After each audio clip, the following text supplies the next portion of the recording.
कन्नड़ा कन्नड़ा, यही कारण है पहलगाम में हुआ है ना, यही कारण है जो कर रहे हो यहाँ पे, जो किया था ना अभी। ತ್ರಿವರ್ಣ ತಾರಾಲಯಕ್ಕೆ ಸ್ವಾಗತ.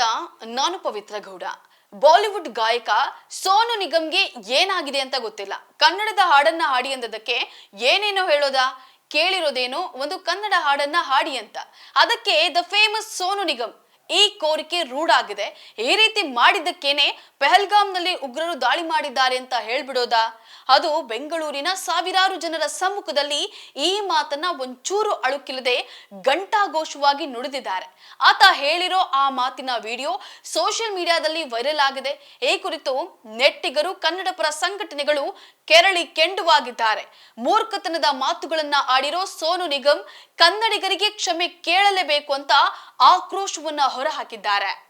ಸಿಂಗರ್ ಸೋನು ನಿಗಮ್ ವಿವಾದದಿಂದ ಆಗಾಗ ಸುದ್ದಿ ಆಗ್ತಿರ್ತಾರೆ. ಸದ್ಯ ಇವರು ಕನ್ನಡಕ್ಕೆ ಅವಮಾನ ಮಾಡಿ ಚರ್ಚೆಗೆ ಗ್ರಾಸವಾಗಿದ್ದಾರೆ. ಪಹಲ್ಗಾಮ್ ದಾಳಿಯಾಗಿದ್ದು ಕನ್ನಡದಿಂದಲೇ ಎಂಬರ್ಥ ಬರೋ ರೀತಿಯಲ್ಲಿ ಸೋನು ನಿಗಮ್ ವಿವಾದಾತ್ಮಕ ಹೇಳಿಕೆಯನ್ನ ನೀಡಿದ್ದಾರೆ. ಸೋನು ನಿಗಮ್ ಬಗ್ಗೆ ಈಗ ಅನೇಕರು ಅಪಸ್ವರವನ್ನ ತೆಗೆದಿದ್ದಾರೆ. ಸೋನು ನಿಗಮ್ನ ಕನ್ನಡದಿಂದ ಬ್ಯಾನ್ ಮಾಡುವಂತೆ ಒತ್ತಾಯ ಸಹ ಮಾಡ್ತಾ ಇದ್ದಾರೆ. ಯಾಕಂದ್ರೆ ಸೋನು ನಿಗಮ್ ಅದೇನೇ ಹೇಳಿರ್ಲಿ, I love Kannada, I love Kannadigas ಅಂತಾನು ಹೇಳಿದ್ದಾರೆ. ಅದೇನೇ ಇರ್ಲಿ, ಆದ್ರೆ ಕನ್ನಡದ ಬೇಡಿಕೆಯನ್ನ ಟೆರರ್ ಅಟ್ಯಾಕ್ ಜೊತೆ ಯಾಕೆ ಹೋಲಿಸ್ಬೇಕಿತ್ತು? ಅಲ್ಲಪ್ಪ, ನಾವು ಕನ್ನಡ ಹಾಡನ್ನ ಕೇಳೋದಕ್ಕೂ ಪೆಹಲ್ಗಾಮ್ ಅಟ್ಯಾಕ್ಗೂ ಏನ್ ಸಂಬಂಧ? ಇದು ಒಂದು ರೀತಿ ಬಸವಣ್ಣನವರು ಹೇಳ್ತಾರಲ್ಲ, ಎತ್ತಣ ಮಾಮರ ಎತ್ತಣ ಕೋಗಿಲೆ ಎತ್ತನೆಂದೆತ್ತ ಸಂಬಂಧವಯ್ಯ, ಆ ರೀತಿ ಆಯ್ತು. ಇದಾಗಿದ್ದೇನಂದ್ರೆ, ಇತ್ತೀಚೆಗೆ ಬೆಂಗಳೂರಿನ ಈಸ್ಟ್ ಪಾಯಿಂಟ್ ಕಾರ್ಯಕ್ರಮದಲ್ಲಿ ಸೋನು ನಿಗಮ್ ಭಾಗವಹಿಸಿದ್ರು. ಈ ವೇಳೆ ವಿದ್ಯಾರ್ಥಿಯೊಬ್ಬ ಕನ್ನಡ ಹಾಡು ಹೇಳುವಂತೆ ಕೇಳಿದ್ದಾನೆ. ಅದು ಸಾಮಾನ್ಯ ಕೂಡ.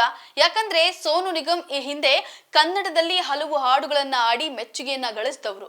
ಇಲ್ಲಿ ಮಾತ್ರವಲ್ಲ, ಕರ್ನಾಟಕದ ಯಾವುದೇ ಮೂಲೆಗೋದ್ರೂ ಕನ್ನಡ ಹಾಡು ಹೇಳುವ ಬಗ್ಗೆ ಒತ್ತಾಯ ಬಂದೇ ಬರುತ್ತೆ. ಅಷ್ಟರ ಮಟ್ಟಿಗೆ ಕನ್ನಡಿಗರು ಅವರ ಹಾಡುಗಳನ್ನ ಮೆಚ್ಚಿ ಹೊಗಳಿದ್ದಾರೆ. ಆದ್ರೆ ಸೋನು ಇಲ್ಲಿ ತಾಳ್ಮೆಯನ್ನ ಕಳೆದುಕೊಂಡ ಹಾಗೆ ಕಾಣಿಸುತ್ತೆ. ತಮ್ಮ ಹಾಡನ್ನ ಅರ್ಧಕ್ಕೆ ನಿಲ್ಲಿಸಿ ಕನ್ನಡ ಕನ್ನಡ ಇದೇ ಕಾರಣದಿಂದ ಪೆಹಲ್ಗಾಮ್ ದಾಳಿಯಾಗಿದ್ದು ಅಂತ ಹೇಳಿ ವಿವಾದವನ್ನ ಮೈ ಮೇಲೆ ಎಳೆದುಕೊಂಡಿದ್ದಾರೆ. ಬಾಲಿವುಡ್ಗೂ ಮುನ್ನ ಸ್ಯಾಂಡಲ್ವುಡ್ ನಲ್ಲಿ ಹಾಡಿ ಗೆದ್ದವರು ಈ ಸೋನು ನಿಗಮ್. ಮುಂಗಾರು ಮಳೆ ಚಿತ್ರಕ್ಕೆ ಹಾಡಿ ಗೆದ್ದ ಬಳಿಕ ನೂರಾರು ಕನ್ನಡ ಹಾಡುಗಳನ್ನ ಆಡುವ ಅವಕಾಶ ಸಿಕ್ತು. ಅದಕ್ಕಾಗಿ ಭಾರಿ ಸಂಭಾವನೆಯನ್ನು ಸಹ ಪಡೆದ್ರು. ಕರ್ನಾಟಕದಲ್ಲಿ ನಡೆಯುವ ಸಂಗೀತ ಸಂಜೆ ಕಾರ್ಯಕ್ರಮಗಳಿಗೆ ಲಕ್ಷ ಲಕ್ಷ ಸಂಭಾವನೆಯನ್ನ ಪಡೆಯುತ್ತಾರೆ. ಹಾಗಾಗಿ ಯಾವುದೇ ಕಾರ್ಯಕ್ರಮಕ್ಕೆ ಹೋದ್ರೂ ಕನ್ನಡ ಹಾಡು ಆಡುವಂತೆ ಕೇಳ್ತಾರೆ. ಕರ್ನಾಟಕದಲ್ಲಿ ಕನ್ನಡ ಹಾಡು ಕೇಳೋದೇ ತಪ್ಪೆ? ಕನ್ನಡ ಭಾಷೆಯ ಅಸ್ತಿತ್ವಕ್ಕಾಗಿ ನಡೆಯುವ ಹೋರಾಟವನ್ನ ಇತ್ತೀಚೆಗೆ ಉತ್ತರ ಭಾರತದ ಮಂದಿ ತಪ್ಪಾಗಿ ಅರ್ಥೈಸುತ್ತಿದ್ದಾರೆ. ರಾಷ್ಟ್ರೀಯ ಮಾಧ್ಯಮಗಳು ಕೂಡ ಸತ್ಯಾಸತ್ಯತೆ ತಿಳಿಯದೆ ಸುದ್ದಿ ಪ್ರಸಾರವನ್ನ ಮಾಡ್ತಾ ಇದ್ದಾವೆ. ಇದು ಸಹಜವಾಗಿಯೇ ಉತ್ತರ ಭಾರತದಲ್ಲಿ ಕರ್ನಾಟಕ ಹಾಗೂ ಕನ್ನಡಿಗರ ಬಗ್ಗೆ ತಪ್ಪು ಭಾವನೆ ಮೂಡುವಂತೆ ಮಾಡಿದೆ. ಇಷ್ಟು ವರ್ಷಗಳಿಂದ ಕನ್ನಡಿಗರು ಯಾವ ಕಂಠವನ್ನ ಕೊಂಡಾಡ್ತಿದ್ರೋ, ಇಂದು ಅದೇ ಕಂಠ ಕನ್ನಡವನ್ನ ತುಚ್ಛವಾಗಿ ಅಪಮಾನಿಸಿದೆ. ಇಂತಹ ಸಂದರ್ಭದಲ್ಲಿ ದಿವಂಗತ SP ಬಾಲಸುಬ್ರಹ್ಮಣ್ಯಂನಂತಹ ಮೇಧಾವಿ ಗಾಯಕರನ್ನ ಇಲ್ಲಿ ನೆನಪು ಮಾಡಿಕೊಳ್ಬೇಕು. ಯಾಕಂದ್ರೆ ನನಗೆ ಮುಂದಿನ ಜನ್ಮ ಅಂತ ಇದ್ರೆ ಅದು ಕನ್ನಡ ನೆಲದಲ್ಲಿಯೇ ಇರ್ಲಿ, ನಾನು ಕನ್ನಡಿಗನಾಗಿಯೇ ಹುಟ್ಟಬೇಕು ಅಂತ ಹೇಳಿಕೊಂಡಿದ್ರು. ಅಂತಹ ನಾಡು ನಮ್ಮ ಕರ್ನಾಟಕ. ಬೊಗೆಸೆ ತುಂಬಾ ಪ್ರೀತಿ ಕೊಡೋ ಜನ ಇಲ್ಲಿರೋದು. ಇದೆಲ್ಲ ಈ ಬಾಡಿಗೆ ಗಾಯಕ ಸೋನು ನಿಗಮ್ ಅವರಿಗೆ ಹೇಗೆ ತಾನೇ ತಿಳಿಬೇಕು, ನೀವೇ ಹೇಳಿ.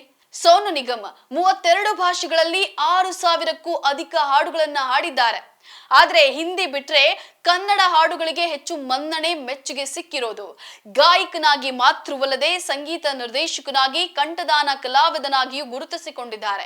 ಹರಿಯಾಣ ಮೂಲದ ಸೋನು ಸದ್ಯ ಮುಂಬೈನಲ್ಲಿ ನೆಲೆಸಿದ್ದಾರೆ. ಅಮೆರಿಕ, ಯುರೋಪ್, ಆಫ್ರಿಕಾ ಸೇರಿದಂತೆ ಸಾಕಷ್ಟು ದೇಶಗಳಲ್ಲಿ ಸಂಗೀತ ಸಂಜೆ ಕಾರ್ಯಕ್ರಮಗಳಲ್ಲಿ ಹಾಡು ಹಾಡಿದ್ದಾರೆ. 12ನೇ ಬೆಂಗಳೂರು ಅಂತಾರಾಷ್ಟ್ರೀಯ ಚಿತ್ರೋತ್ಸವ ವೇದಿಕೆಯಲ್ಲಿ ಸೋನು ನಿಗಮ್ ಮಾತನಾಡಿದ್ರು. ನಾನು ಹಿಂದಿನ ಜನ್ಮದಲ್ಲಿ ಕನ್ನಡಿಗನಾಗಿ ಹುಟ್ಟಿದ್ದೆ ಅನ್ಸುತ್ತೆ. ನಾನು ಹಿಂದಿ ಚಿತ್ರರಂಗದಿಂದ ಕನ್ನಡಕ್ಕೆ ಬಂದವನು. ಆದ್ರೆ ಹಿಂದಿಗಿಂತಲೂ ಕನ್ನಡದಲ್ಲಿ ಒಳ್ಳೆಯ ಹಾಡುಗಳನ್ನ ಹಾಡಿದ್ದೇನೆ. ನಿಮ್ಮಿಂದ ಸಿಗ್ತಾ ಇರುವ ಪ್ರೀತಿಗೆ ನಾನು ಆಭಾರಿ. ನಾನು ಸಿಂಗಾಪುರ, ಅಮೆರಿಕ, ದುಬೈ ಎಲ್ಲೇ ಹೋದ್ರೂ ಕನ್ನಡ ಎನ್ನುವ ಕೂಗು ಕೇಳ್ತದೆ. ಆಗ ನಾನು ಅನಿಸುತ್ತಿದೆ, ಯಾಕೋ ಇಂದು ಹಾಡು ಹಾಡ್ತೇನೆ ಅಂತ ಹೇಳಿ ಹಾಡಿ ಕೇಳಿಸಿದ್ರು. ಕನ್ನಡದ ಬಗ್ಗೆ ಅಷ್ಟೆಲ್ಲ ಅಭಿಮಾನದಿಂದ ಮಾತನಾಡ್ತಾ ಇದ್ದ ಸೋನು ನಿಗಮ್ ಈಗ ಯಾಕೆ ಹೀಗೆ ಹೇಳಿದ್ರು ಅಂತ ಅಭಿಮಾನಿಗಳು ತಲೆ ಕೆರೆದುಕೊಳ್ತಿದ್ದಾರೆ. ಭೂಮಿ ಆಲ್ಬಂಗಾಗಿ ಸಂಚಿತ್ ಹೆಗಡೆ ಜೊತೆ ಸೇರಿ ಇತ್ತೀಚೆಗೆ ಮಾಯಾವಿ ಹಾಡು ಹಾಡಿದ್ರು. ಈ ಹಾಡು ಅತ್ಯಂತ ಮೆಚ್ಚುಗೆಯನ್ನ ಪಡೆದಿತ್ತು. ವಿಷ್ಣುವರ್ಧನ್ ನಟನೆಯ ಜೀವನದಿ ಚಿತ್ರದ ಎಲ್ಲೋ ಯಾರೋ ಹೇಗೋ ಸೋನು ಕನ್ನಡದಲ್ಲಿ ಹಾಡಿದ ಮೊದಲ ಹಾಡು. ಬಳಿಕ ಏಕಾಂಗಿ ಸೇರಿ ಕೆಲ ಚಿತ್ರದ ಹಾಡುಗಳಿಗೆ ದನಿಯಾಗಿದ್ದಾರೆ.